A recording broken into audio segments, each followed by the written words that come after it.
Hi ಸ್ನೇಹಿತರೆ, ನಮ್ಮ ಮತ್ತೊಂದು ವಿಡಿಯೋಗೆ ಸ್ವಾಗತ. ಈ ವಿಡಿಯೋದಲ್ಲಿ ಏನಪ್ಪ ಹೇಳ್ತೀನಿ ಅಂದರೆ ಕಾರ್ ಮೇಂಟೆನೆನ್ಸ್ ಬೇಸಿಕ್ಸ್ ಬಗ್ಗೆ ಹೇಳ್ತೀನಿ. ಯಾಕಂದರೆ ಪ್ರತಿದಿನ ಪ್ರತಿಯೊಬ್ಬರ ಮನೆಯಲ್ಲೂ ಕಾರ್ ಅನ್ನೋದು ಬಳಸ್ತಾ ಇರ್ತಾರೆ, ಹಾಗೆ ಸ್ವಲ್ಪ ದಿನ ನಿಲ್ಲಿಸಿರ್ತಾರೆ. ಆದರೆ ನಾವು ಪ್ರತಿದಿನ ಒಂದು ತಪ್ಪನ್ನು ಮಾಡ್ತಾಯಿದ್ದೀವಿ. ಅವು ಎಲ್ಲ ಕೂಡ ಈ ವಿಡಿಯೋದಲ್ಲಿ ಹೇಳ್ತೀನಿ. ಅದರಿಂದಾಗಿ ಈ ವಿಡಿಯೋನ ಕೊನೆವರೆಗೂ ನೋಡಿ. ಮತ್ತು ಬೆಳಿಗ್ಗೆ ಎದ್ದಿದ ತಕ್ಷಣವೇ ನಾವು ಕಾರಲ್ಲಿ ಏನೇನು ಚೆಕ್ ಮಾಡಬೇಕು ಅಂತ ಹೇಳ್ತೀನಿ. ಯಾಕಪ್ಪ ಅಂದರೆ ನಾವು ತುಂಬ ದೂರ ಪ್ರಯಾಣ ಮಾಡಬೇಕಾದ್ರೆ ಕೆಲವೊಂದು ಸರಿ ಕಾರ್ ಟ್ರಬಲ್ ಆಗೋದು, ಇಂಜಿನ್ ಸೀಸ್ ಆಗೋದು, ಟೈರ್ ಒಡೆದೋಗೋದು, ಈ ರೀತಿ ತೊಂದರೆಗಳನ್ನೋದು ಆಗ್ತಾ ಇರ್ತವೆ. ಮತ್ತು ಏನಾದರೂ ಒಂದು ರಿಪೇರಿ ಬರೋದು, ಬೆಲ್ಟ್ ಕಟ್ ಆಗೋದು, ಸ್ಟಾರ್ಟರ್ ಪ್ರಾಬ್ಲಮ್, ಈ ರೀತಿ ಆಗ್ತಾ ಇರ್ತವೆ. ಈ ರೀತಿ ಯಾವುವು ಆಗಬಾರ್ದು ಅಂದರೆ ನಾವು ಪ್ರತಿದಿನ ಇಲ್ಲ ಅಂದರೆ ವಾರಕ್ಕೊಂದ್ಸಲಿ ಇಲ್ಲಾಂದರೆ ತಿಂಗಳಿಗೆ 2-3 ಸಲ ಆದರೂ ಚೆಕ್ ಮಾಡ್ಕೋಬೇಕಾಗಿರೋ ಅಂಥ ಕೆಲವು ವಿಷಯಗಳಿದ್ದಾವೆ. ಮತ್ತು ಕೆಲವೊಂದು ಮಾತ್ರ ಡೈಲಿ ಫಾಲೋ ಮಾಡಬೇಕಾಗಿರೋ ಅಂಥ ವಿಷಯಗಳು ಇದ್ದಾವೆ. ಅವನ್ನೆಲ್ಲ ಕೂಡ ಈ ವಿಡಿಯೋದಲ್ಲಿ ಹೇಳಿ ಪ್ರತಿಯೊಂದನ್ನು ತಿಳಿಸ್ತೀನಿ. ಅದರಿಂದಾಗಿ ಈ ವಿಡಿಯೋನ ಕೊನೆವರೆಗೂ ನೋಡಿ. ಪ್ರತಿದಿನ ನಾವು ಬೆಳಿಗ್ಗೆ ಬಂದಿದ್ದ ತಕ್ಷಣವೇ ಟೈರ್ ಚೆಕ್ ಮಾಡಬೇಕು. 4 ಕಡೆ ಏನಾದರೂ ಚುಚ್ಚಿದಾವ, ಮತ್ತು ಟೈರ್ ಚೆನ್ನಾಗಿದೆಯೋ ಇಲ್ವೋ, ಇಲ್ಲಾಂದರೆ ಡಿಸ್ಕು ಏನಾದರೂ ಕ್ರಾಕ್ ಏನಾದರೂ ಬಂದಿದ್ದಾವೋ ಇಲ್ವೋ ಅಂತೇಳ್ಬಿಟ್ಟು ಚೆಕ್ ಮಾಡಬೇಕು. ನಾವು ಬೆಳಗ್ಗೆ ಬಂದಿದ್ದ ತಕ್ಷಣವೇ ಆ ಟೈರೆಲ್ಲ ಚೆಕ್ ಮಾಡಿದ್ದಾದಮೇಲೆ ನಂತರ ನಾವು ಈ ಬ್ಯಾನೆಟ್ ಓಪನ್ ಮಾಡಿ, ಕೆಲವೊಂದು ಕಾರುಗಳಿಗೆ ಒಂದೊಂದು ಸೈಡಲ್ಲಿ ಕೊಟ್ಟಿರ್ತಾರೆ, ಒಂದೊಂದು ಕಾರ್ಗೆ ಒಂದೊಂದು ಥರ ಇರುತ್ತೆ. ಬ್ಯಾನೆಟ್ ಓಪನ್ ಮಾಡಿ ಅದರೊಳಗಡೆ ಏನು ಚೆಕ್ ಮಾಡಬೇಕು ಅಂತ ತೋರಿಸ್ತೀನಿ, ಬನ್ನಿ. ಇದು ಕೂಲೈಂಟ್ ಆಯಿಲ್ ಹಾಕೋದು. ಇದನ್ನು ಹೀಟಲ್ಲಿದ್ದಾಗ ತೆಗಿಬಾರ್ದು. ಅಂದರೆ ಬೆಳಿಗ್ಗೆ ಹೊತ್ತು ನಾವು ಸ್ಟಾರ್ಟ್ ಮಾಡಬೇಕಾದ್ರೆ ಚೆಕ್ ಮಾಡ್ತಾ ಇದ್ದೀವಲ್ಲ, ಇದನ್ನು ತೆಗೆದು ಅದು ಲೆವೆಲ್ ಎಷ್ಟೈತೆ ಅಂತ ಚೆಕ್ ಮಾಡಬೇಕು. ಮತ್ತು ಇದು ಕ್ಲಚ್ ಆಯಿಲ್ಲು, ಅವೆಲ್ಲ ಸ್ಮೂತಾಗಿ ವರ್ಕ್ ಆಗೋದಕ್ಕೆ ಇದು ಎಷ್ಟು ಲೆವೆಲ್ ಇದೆ ಅಂತ ಕಾಣಿಸುತ್ತೆ. ಕೆಲವೊಂದಕ್ಕೆಲ್ಲ ಓಪನ್ ಮಾಡಿ ನೋಡಬೇಕು. ಕೆಲವೊಂದು ಕಾರಿಗೆ ಇವೆಲ್ಲ ಈ ಕಡೆ ಕೊಟ್ಟಿರ್ತಾರೆ, ಇವೆಲ್ಲ ಈ ಕಡೆ ಕೊಟ್ಟಿರ್ತಾರೆ.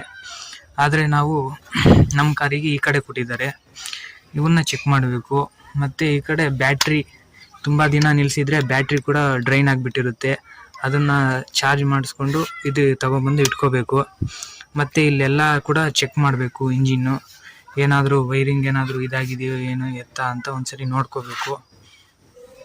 ಮತ್ತು ಇದು ಆಯಿಲ್ ಗೇಜ್, ಇದು ಆಯಿಲ್ ಎಷ್ಟಿದೆ ಅಂತ ಒರೆಸ್ಬಿಟ್ಟು ಚೆಕ್ ಮಾಡಬೇಕು. ಆಯಿಲ್ಲು ಕಲ್ಲರು ಎಲ್ಲ ಚೆಕ್ ಮಾಡಬೇಕು ಹೆಂಗಿದೆ ಅಂತ. ತುಂಬ ಬ್ಲ್ಯಾಕ್ ಆಗಿದ್ದರೆ ಮತ್ತು ಆಯಿಲ್ ಕಮ್ಮಿ ಇದ್ದರೆ ಅವನ್ನು ಚೇಂಜ್ ಮಾಡ್ಕೋಬೇಕು. ಅದರಿಂದಾಗಿ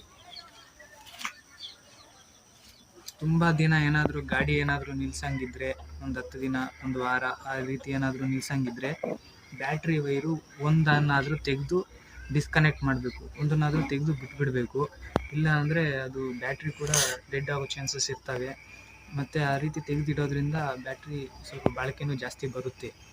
ಡೈಲಿ ರನ್ನಿಂಗಲ್ಲಿರೋ ಗಾಡಿದಾದರೆ ಬ್ಯಾಟ್ರಿ ಏನು ವೈರ್ ಡಿಸ್ಕನೆಕ್ಟ್ ಮಾಡೋ ಅವಶ್ಯಕತೆ ಇರಲ್ಲ. ಮತ್ತು ಇದು ಕೂಲೈಂಟ್ ಆಯಿಲು ಅಷ್ಟೇ, ಕೆಲವೊಂದು ರೆಡ್ ಬರ್ತವೆ, ಕೆಲವೊಂದು ಗ್ರೀನ್ ಬರ್ತವೆ. ಆ ರೀತಿ ಯಾವ ಗಾಡಿಗೆ ಯಾವ್ದು ಹಾಕ್ತಾರೋ ಅದನ್ನು ನೋಡಿಕೊಂಡು ಹಾಕಬೇಕು. ಮತ್ತು ನಾವು ಇಂಜಿನ್ ಹತ್ರ ಎಲ್ಲ ಚೆಕ್ ಮಾಡಿಕೊಂಡು, ಟೈರೆಲ್ಲ ಚೆಕ್ ಮಾಡಿಕೊಂಡು ಬಂದು ಕಾರ್ ಒಳಗಡೆ ಕೂತ್ಕೊಂಡಿದ್ದೀವಲ್ಲ, ಆವಾಗ ನ್ಯೂಟ್ರಲಲ್ಲಿ ಐತಾ ಇಲ್ವೋ ಅಂತ ಚೆಕ್ ಮಾಡ್ಕೋಬೇಕು. ಅದಾದಮೇಲೆ ನಾವು ಇಗ್ನಿಷನ್ನ ಆನ್ ಮಾಡಬೇಕು. ಅಂದರೆ ಕೀನ ಒಂದ್ಸಲಿ ಆನ್ ಮಾಡಬೇಕು. ಒಂದ್ಸಲಿ ಆನ್ ಮಾಡಿದ್ರೆ ಈ ಥರ ಲೈಟಿಂಗ್ ಬರುತ್ತೆ. ಅಂದರೆ ಏನಾದರೂ ಪ್ರಾಬ್ಲಮ್ ಇದ್ದರೆ ಇಂಡಿಕೇಶನ್ ಅನ್ನೋದು ತೋರಿಸ್ತಾ ಇರುತ್ತೆ. ಆ ಇಂಡಿಕೇಶನ್ನಲ್ಲಿ ಏನಾದರೂ ಪ್ರಾಬ್ಲಮ್ ಬಂದರೆ ಆ ಗಾಡಿಯಲ್ಲಿ ಏನಾದರೂ ತೊಂದರೆ ಇದೆ ಅಂತ ಅರ್ಥ. ಆ ತೊಂದರೆ ಏನು ಅಂತ ನಿಮಗೆ ಗೊತ್ತಾಗಲಿಲ್ಲ ಅಂದರೆ ಮೆಕ್ಯಾನಿಕ್ಗಳಿಗೆ ಪಕ್ಕ ಗೊತ್ತಾಗುತ್ತೆ. ಇಲ್ಲ ಅಂದರೆ ಆ ಇಂಡಿಕೇಶನ್ಸ್ ಬಗ್ಗೆ ಎಲ್ಲ ಒಂದು ಐಡಿಯಾ ಇದ್ದರೆ ಅದು ಏನು ರಿಪೇರಿ ಆಗಿದೆ ಅಂತ ಗೊತ್ತಾಗುತ್ತೆ. ಆ ಇಂಡಿಕೇಶನ್ಸ್ ಬಗ್ಗೆನೂ ನೆಕ್ಸ್ಟ್ ಒಂದು ವಿಡಿಯೋ ಮಾಡ್ತೀನಿ. ಆ ಇಂಡಿಕೇಶನ್ ಏನದ್ರ ಬಗ್ಗೆ ಏನು ಇಂಡಿಕೇಶನ್ ಬರುತ್ತೆ ಅಂತ. ಒಂದ್ಸಲಿ ತಿರುಗಿದ್ಮೇಲೆ ಚೆನ್ನಾಗಿರೋ ಗಾಡಿಗಾದರೆ ಯಾವುದೇ ಥರದ್ದು ಇವು ಬರಲ್ಲ. ಬ್ಯಾಟ್ರಿ ಮತ್ತು ಅದು ಪಾರ್ಕಿಂಗ್ ಆನ್ ಮಾಡಿರ್ತೀವಲ್ಲ, ಪಾರ್ಕಿಂಗ್ ಹ್ಯಾಂಡ್ ಬ್ರೇಕ್ ಆನ್ ಮಾಡಿರ್ತೀವಲ್ಲ, ಇವೆರಡು ಸಿಂಬಲ್ ಬಿಟ್ಟರೆ ಬೇರೆ ಯಾವುದು ಬರಲ್ಲ. ಮತ್ತು ಇದು ಮಾಮೂಲಿ ಇದು ಲೈಟ್ ಒಂದು ಬರುತ್ತೆ ಅಷ್ಟೇ ಒಳಗಡೆ. ಮತ್ತು ಅದು ಇನ್ನೊಂದ್ಸರಿ ಆಫ್ ಮಾಡಿ ಇನ್ನೊಂದ್ಸರಿ ಆನ್ ಅನ್ನೋದು ಮಾಡಬೇಕಾಗುತ್ತೆ. ಯಾಕೆ ಗೊತ್ತಾ, ಇಲ್ಲಿ ಡೀಸೆಲ್ ಮತ್ತು ಈ ಕಡೆ ಎಲ್ಲ ಕಡೆನೂ ಸೆನ್ಸರ್ಸ್ ಅನ್ನೋದು ಇರ್ತಾವಲ್ಲ, ಅವೆಲ್ಲ ಕೂಡ ಕೆಲವೊಂದ್ಸರಿ ಏನಾಗುತ್ತೆ, ಬೆಳಗ್ಗೆ ಸ್ಟಾರ್ಟ್ ಮಾಡೋದ್ರಿಂದಾಗಿ ಸ್ವಲ್ಪ ವರ್ಕ್ ಆಗೋದಕ್ಕೆ ಸ್ವಲ್ಪ ಟೈಮ್ ತಗೊತವೆ. ಅದರಿಂದಾಗಿ ಏನಾದರೂ ಇದಾಗಿದ್ರೆ ಮತ್ತು ಎಲ್ಲ ಕಡೆನೂ ಕರೆಂಟ್ ಎಲ್ಲ ಅಂದರೆ ವೈರಿಂಗಲ್ಲಿ ಎಲ್ಲ ಬ್ಯಾಟ್ರಿಯಿಂದ ಪವರ್ ಸಪ್ಲೈ ಆಗ್ಬೇಕಲ್ಲ, ಅವಾಗ ಪ್ರತಿಯೊಂದು ಕಡೆನೂ ಸಪ್ಲೈ ಆಗ್ಬೇಕಂದ್ರೆ 1-2 ಸಲ ಆಫ್ ಮಾಡಿ ಆನ್ ಮಾಡಬೇಕು. ಒಂದೇ ಸರಿ ಸ್ಟಾರ್ಟ್ ಮಾಡಬಾರ್ದು. ಅದಾದ್ಮೇಲೆ ಒಂದು 3ನೇ ಸಲ ಸ್ಟಾರ್ಟ್ ಮಾಡಬೇಕು. ಸ್ಟಾರ್ಟ್ ಮಾಡಿದ್ಮೇಲೆ ಎಕ್ಸ್ಲೇಟರ್ ಏನೇನು ಕೊಡಬಾರ್ದು. ಯಾಕೆ ಗೊತ್ತಾ, ಅದು ನಿಂತಿರುತ್ತಲ್ಲ ಇಂಜಿನ್, ಆಯಿಲ್ ಎಲ್ಲ ಕೂಡ ಒಂದೇ ಕಡೆ ಕುತ್ಕೊಂಡಿರುತ್ತೆ. ಸೊ ಒಂದು 15 ದಿನ, ಒಂದು ವಾರ ಆದ್ಮೇಲೆ ಸ್ಟಾರ್ಟ್ ಮಾಡಿದ್ರೆ ಆಯಿಲ್ ಎಲ್ಲ ಒಂದೇ ಕಡೆ ಕೂತಿರುತ್ತೆ. ರನ್ನಿಂಗ್ ಅಲ್ಲಿ ಇರೋ ಗಾಡಿ ಆದ್ರೆ ಪರವಾಗಿಲ್ಲ, ಆದ್ರೆ ಅದು ಕೂಡ ಅಷ್ಟೇ. ಒಂದ್ಸಲಿ ಸ್ವಲ್ಪ ಹೊತ್ತು, ಒಂದು 5 ನಿಮಿಷ ಆದ್ರೂ ರನ್ನಿಂಗ್ ಅಲ್ಲಿ ಬಿಡಬೇಕು. ಆಯಿಲ್ ಎಲ್ಲ ಕೂಡ ಎಲ್ಲ ಕಡೆ ಸಪ್ಲೈ ಆಗ್ಬೇಕು. ಅದಾದ್ಮೇಲೆ ಇಂಜಿನ್ ಅಲ್ಲಿ ಒಂದು ಸ್ಮೂತ್ ರನ್ನಿಂಗ್ ಇದಾಗುತ್ತೆ. ಅವಾಗ ನಾವು ಸ್ವಲ್ಪ ಎಕ್ಸ್ಲೇಟರ್ ಅನ್ನೋದು ಕೊಡ್ಬೇಕಾಗುತ್ತೆ. ಅದಾದ್ಮೇಲೆ ಅದಕ್ಕಿಂತ ಮುಂಚೆ ನಾವು ಇಂಜಿನ್ ಸ್ಟಾರ್ಟ್ ಮಾಡಿದ ತಕ್ಷಣನೇ ಲೈಟ್ ಹಾಕೋದು, ಮತ್ತೆ ಗೇರ್ ಹಾಕೋದು, ಸ್ಟಾರ್ಟ್ ಮಾಡಿದ ತಕ್ಷಣ ಗೇರ್ ಹಾಕೋದು, ಗಾಡಿ ಮೂವ್ ಮಾಡೋದು, ಈ ತರ ಯಾವ್ದಾವ್ದು ಮಾಡಬಾರ್ದು. ಅದು ಸ್ಟಾರ್ಟ್ ಆಗಿ ಒಂದು 5 ನಿಮಿಷ ತನಕ ಹಂಗೆ ಬಿಡಬೇಕು. ಅದಾದ್ಮೇಲೆ ನಿಧಾನಕ್ಕೆ ನಾವು ಫಸ್ಟ್ ಗೇರ್ ಹಾಕಿ ಮುಂದೆ ಮೂವ್ ಮಾಡಬೇಕು. ಗಾಡಿ ಹಿಂದೆನೂ ತೆಗಿಯಂಗಿಲ್ಲ, ಫಸ್ಟ್ ಗೇರ್ ಹಾಕಿ ಸ್ವಲ್ಪ ಮುಂದೆ ತೆಗಿಬೇಕು. ಫಸ್ಟ್ ನೀವು ರಿವರ್ಸ್ ಹೋಗ್ಬೇಕು ಅಂದ್ರೂ ಕೂಡ ಸ್ವಲ್ಪ ಮುಂದೆ ಹೋಗಿ ಫಸ್ಟ್ನೇ ಗೇರ್ ಅಲ್ಲಿ, ಅದಾದ್ಮೇಲೆ ರಿವರ್ಸ್ ಗೇರ್ ಹಾಕೊಂಡು ಹಿಂದೆ ಬರಬೇಕು. ಯಾಕೆ ಗೊತ್ತಾ, ಈ ರೀತಿ ಮಾಡೋದ್ರಿಂದ ಇಂಜಿನ್ ಇನ್ನು ಹೆಚ್ಚು ಕಾಲ ಬಾಳಿಕೆ ಅನ್ನೋದು ಬರುತ್ತೆ, ಮತ್ತೆ ಇಂಜಿನ್ಗೆ ಹೊಡೆತ ಅನ್ನೋದು ಬೀಳಲ್ಲ ಈ ರೀತಿ ಮಾಡೋದ್ರಿಂದಾಗಿ. ಅದರಿಂದಾಗಿ ಈ ರೀತಿ ಅನ್ನೋದನ್ನ ಫಾಲೋ ಮಾಡಿ ಡೈಲಿ. ಈ ರೀತಿ ಮಾಡೋದ್ರಿಂದಾಗಿ ಇಂಜಿನ್ ತುಂಬಾ ಕಾಲ ಬಾಳಿಕೆ ಅನ್ನೋದು ಬರುತ್ತೆ, ಮತ್ತೆ ಗಾಡಿ ಎಲ್ಲಂದ್ರಲ್ಲೇ ಟ್ರಬಲ್ ಆಗೋದು ಆ ರೀತಿ ಯಾವುದೇ ಕಾರಣಕ್ಕೂ ಆಗೋದಿಲ್ಲ. ನಾವು ಆ ತರ ಸ್ಟಾರ್ಟ್ ಮಾಡಿ ಈಗ ಕರೆಕ್ಟಾಗಿ ಒಂದು 3 ನಿಮಿಷದ ಮೇಲೆ ಆಗಿದೆ. ನಾವು ಗಾಡಿ ಅನ್ನೋದು ಇನ್ನ ಮೂವ್ ಮಾಡಿಲ್ಲ. ಇಲ್ಲಿ ಏರ್ ಬ್ಲೋ ಅಂತೆ, AC ಅಂತೆ, ಹಾಡ್ ಅಂತೆ, ಏನೇನೋ ಆನ್ ಮಾಡ್ಬಿಡ್ರಿ. ಯಾಕೆ ಗೊತ್ತಾ, ಈ ರೀತಿ ಮಾಡೋದ್ರಿಂದ ಅವೆಲ್ಲ ಹೊಡ್ತಾ ಬೀಳೋ ಚಾನ್ಸಸ್ ಇರ್ತವೆ. ನಮಗ್ ಗೊತ್ತಾಗಲ್ಲ, ಒಳಗಡೆನೆ ಹೊಡ್ತಾ ಅನ್ನೋದು ಬೀಳ್ತಾ ಇರ್ತವೆ. ಅದರಿಂದಾಗಿ ಈ ರೀತಿ ನಾನು ಹೇಳೋ ಈ ಸ್ಟೆಪ್ಸ್ ಫಾಲೋ ಮಾಡೋದ್ರಿಂದ ಗಾಡಿ ಅನ್ನೋದು ಇನ್ನೂ ಚೆನ್ನಾಗಿ ಬಾಳಿಕೆಯಲ್ಲಿ ಇರುತ್ತೆ, ಅಷ್ಟು ಬೇಗ ರಿಪೇರಿ ಬರಲ್ಲ.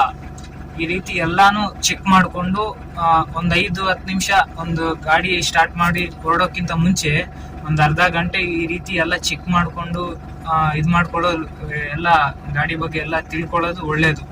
ಯಾಕಂದ್ರೆ ನಾವು ತುಂಬಾ ದೂರ ಪ್ರಯಾಣ ಮಾಡ್ತಾ ಇರ್ತೀವಿ, ಅಲ್ಲಿ ದಾರಿಯಲ್ಲಿ ಏನಾದರೂ ತೊಂದರೆ ಆದ್ರೆ ಅಲ್ಲಿ ನಾವೇ ಅನುಭವಿಸ್ಕೊಂಡು ಕುತ್ಕೋಬೇಕಾಗುತ್ತೆ.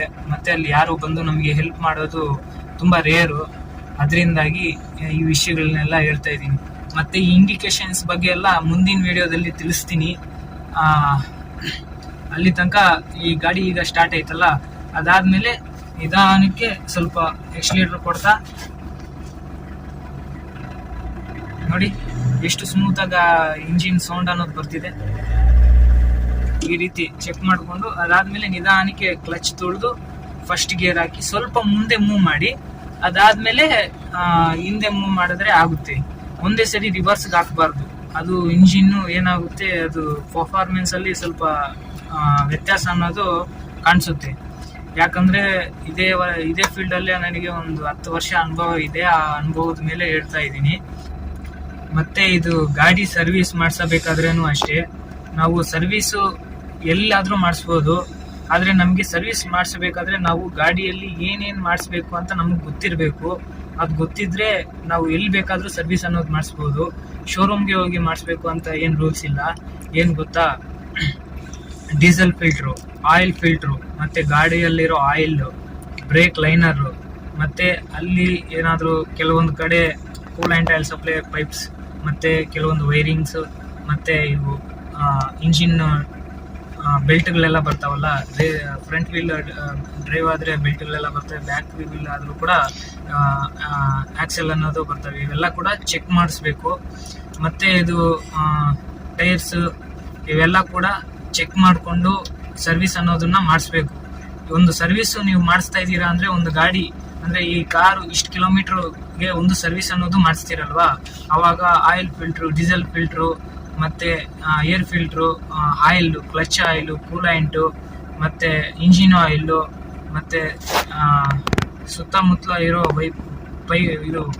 ಪೈಪು ಮತ್ತು ವೈರ್ಸು ಇವೆಲ್ಲ ಕೂಡ ಚೆಕ್ ಮಾಡಿಸ್ಬೇಕು.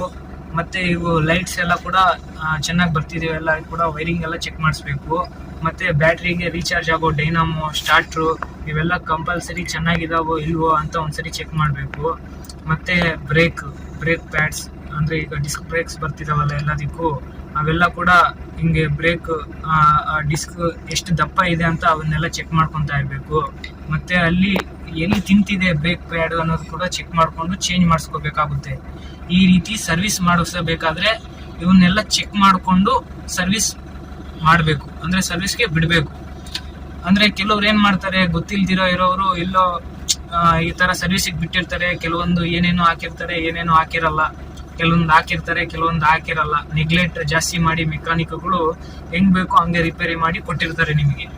ಅವಾಗ ಏನಾಗುತ್ತೆ, ನೀವು ದಾರಿಯಲ್ಲಿ ಹೋಗಬೇಕಾದ್ರೆ ಲಾಂಗ್ ರೈಡ್ಸ್ ಎಲ್ಲ ಹೋಗ್ತಾ ಇರ್ತೀರಾ, ಇಲ್ಲ ಕಂಪ್ನಿಗೆ ಏನೋ ಅರ್ಜೆಂಟಿಗೆ ಯಾವಾಗ ಓಡಾಡ್ತಾ ಇರ್ತೀರಾ, ಅವಾಗ ಕೆಲವೊಂದ್ಸರಿ ಎಮರ್ಜೆನ್ಸಿ ಬೇಕಾದ್ರೆ ಗಾಡಿ ಕೆಟ್ಟೋದ್ರೆ ಏನ್ ಮಾಡ್ತೀರಾ, ದಾರಿಯಲ್ಲಿ ಯಾವಾಗೂ ಹೆಲ್ಪ್ ಮಾಡೋರು ಟೈಮ್ ಸರಿಯಾಗಿ ಸಿಗೋದಿಲ್ಲ. ಈ ರೀತಿ ಎಡವಟ್ಟುಗಳು ಆಗೋ ಚಾನ್ಸಸ್ ಇರ್ತವೆ. ಅದರಿಂದಾಗಿ ಸ್ವಲ್ಪ ನೋಡಿ ಹುಷಾರಾಗಿ ಮೆಕ್ಯಾನಿಕ್ಕು ಮತ್ತು ಗ್ಯಾರೇಜು, ಒಳ್ಳೆ ಗ್ಯಾರೇಜು ನೋಡಿಕೊಂಡು ನೀವು ಡೈಲಿ ಎಲ್ಲಿ ಕಾರ್ ರೆಡಿ ಮಾಡಿಸ್ತೀರೋ ಅಲ್ಲಿ ತೋರಿಸ್ಬಿಟ್ಟು ಕ್ಲೀನಾಗಿ ಕಾರ್ನ ಇಟ್ಕೊಂಡ್ರೆ ಇನ್ನೂ ತುಂಬ ದಿನ ಬಾಳಿಕೆ ಅನ್ನೋದು ಬರೋ ಚಾನ್ಸಸ್ ಇನ್ನೂ ಜಾಸ್ತಿ ಇರ್ತವೆ. ಅಂದರೆ ನಾವು ದಿನನಿತ್ಯನೂ ಚೆಕ್ ಮಾಡ್ಕೋಬೇಕು. ಪ್ರತಿಯೊಂದು ರಿಪೇರಿನೂ ನಾವು ಒಬ್ಬರೇ ಮಾಡ್ಕೊಳಕ್ಕೆ ಆಗೋದಿಲ್ಲ. ಅಂದರೆ ಈಗ ಸಣ್ಣ ಪುಟ್ಟವಿದ್ರೆ ನಾವು ಮಾಡ್ಕೋಬೋದು. ಅಂದರೆ ಇಂಜಿನ್ ಆಯಿಲ್ದಂತೆ ಮತ್ತು ಇದು ಕೂಲೆಂಟ್ ಆಯಿಲ್ ಅಂತೆ, ಕ್ಲಚ್ ಆಯಿಲ್ ಅಂತೆ, ಈ ಥರ ಅವು ಟೈರು ನಾವು ಮತ್ತೆ ಅವೆಲ್ಲ ಬಿಚ್ಚೋವು, ಇಂಜಿನ್ ಬಿಚ್ಚಬೇಕು, ಅವು ಬಿಚ್ಚಬೇಕು, ವೈರಿಂಗ್ ಎಲ್ಲ ಎಳಿಬೇಕು ಅಂದರೆ ಎಲ್ಲರಿಗೂ ಬರಲ್ಲ ಅದು. ಅಂದರೆ ಅವು ಬಿಚ್ಚೋದು ಹಾಕೋದು ಅವೇನಾದರೂ ಮಾಡಬೇಕಾದ್ರೆ ಫಾಲ್ಟ್ ಆಗಿಬಿಡುತ್ತೆ. ಅದರಿಂದಾಗಿ ಅದು ಯಾರು ಮಾಡಬೇಕಾಗಿರೋ ಕೆಲಸ ಅವ್ರ ಹತ್ರನೇ ಮಾಡಿಸ್ಬೇಕು. ಗಾಡಿ ಕೆಲಸದಲ್ಲಿ ಮಾತ್ರ ಯಾವತ್ತೂ ಹಿಂದೆ ಮುಂದೆ ಯೋಚನೆ ಮಾಡಬೇಡಿ, ಕರೆಕ್ಟಾಗಿ ಗಾಡಿ ಕೆಲಸ ಅನ್ನೋದನ್ನ ಮಾಡಿಸಿ. ಮತ್ತು ಗಾಡಿಯಲ್ಲಿ ಕಂಪಲ್ಸರಿ ಒಂದು ಸ್ಟೆಪ್ನಿ ಅಂತೂ ಇರಬೇಕು. ಮತ್ತು ಗಾಡಿಯಲ್ಲಿ ಟೂಲ್ಸ್ ಬಾಕ್ಸ್ ಅನ್ನೋದು ಪಕ್ಕಾ ಇರಬೇಕು. ಅದರಲ್ಲಿ ಕಟ್ಟಿಂಗ್ ಬ್ಲೇಡ್ ಅಂತೆ, ಸ್ಕ್ರೂ ಡ್ರೈವರ್ ಅಂತೆ, ಸ್ಪಾನರುಗಳಂತೆ ಇವೆಲ್ಲ ಇಟ್ಕೊಂಡಿರಿ. ಯಾವ ಟೈಮ್ ಹೆಂಗೆ ಅಂತ ಹೇಳೋಕ್ಕಾಗಲ್ಲ. ಅವೆಲ್ಲ ಪ್ರತಿಯೊಂದು ಗಾಡಿಯಲ್ಲಿ ಇಟ್ಕೊಂಡು ಟ್ರಾವೆಲ್ ಅನ್ನೋದು ಮಾಡಿ.